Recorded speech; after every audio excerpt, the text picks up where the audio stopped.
Eu acho Adorei essa que abordagem, porque nós temos aqui na base essa geração dos jovens, né, a geração Z, eles têm uma energia, uma familiaridade são nativos nativa, né, digitais, são com essas nativos. ferramentas. Se nós, e eles têm uma característica muito importante, que é o engajamento, né? Eles são muito engajados em aspectos sociais. Eles são.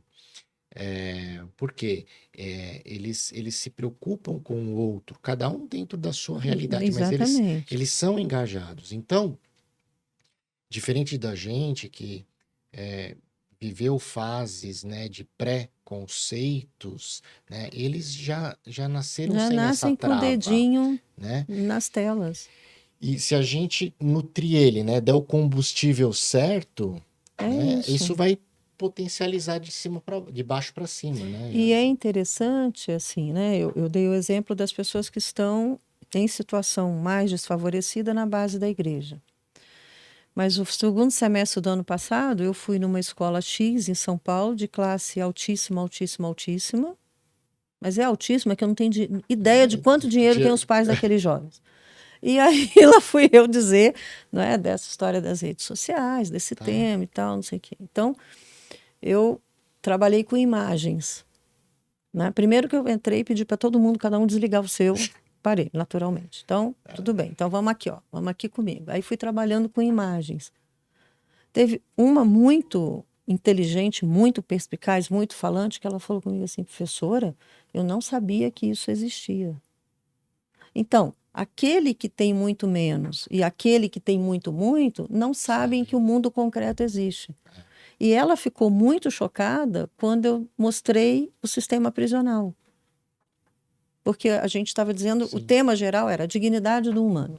Então, por que existem os direitos humanos? Né? E por que o humano é digno de algo? Então, lá fomos nós. É uma escola católica, viu? Confessional. Então, por que existe tal? Então, eu fui mostrando as imagens para chocar mesmo, mas também para provocar. E aí ela falou comigo, professora, eu não sabia que existia isso. Então, no mundo dela, depois eu fiquei pensando, né? Ou não passa a possibilidade de que alguém possa cometer um crime e ir para um sistema prisional, né? Mas desde que o ideal seria que ele fosse digno para recuperar essas pessoas. Ué, Ou não sei em que mundo que ela está, né? Quer dizer, ela está num mundo que não é o real, sim. né? E o mais bonito foi que depois eles se animaram. E aí eu fui mostrando depois o trabalho com a população em situação de, enfim, temas vinculados também às pastorais, né? E eles se animaram, quiseram ir conhecer o trabalho de um padre do centro de São Paulo que, né, cuida Que da bacana. população em situação de rua, do padre Júlio Lancelotti.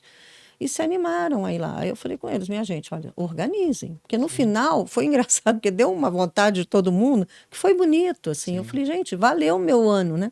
sim. Falei, então, pera lá, então vamos organizar.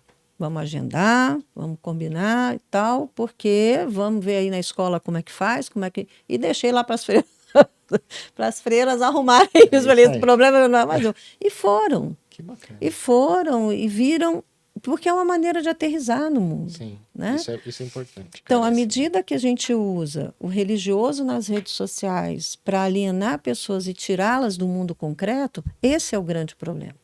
perfeito. Esse é o grande risco de qualquer religioso que seja, né? No nosso caso católico, mas usar esse espaço, ter essa abrangência, essa velocidade da informação para alienar as pessoas, para dizer que a igreja parou aqui, que isso aqui, que o fulano é assado, para causar divisão, e isso vai formando grupos mesmo, né? E vai criando uma guerra, que aliás é o que eles trabalham, a partir da guerra cultural, né? E vai criando esse, diria minha mãe, essa celeuma.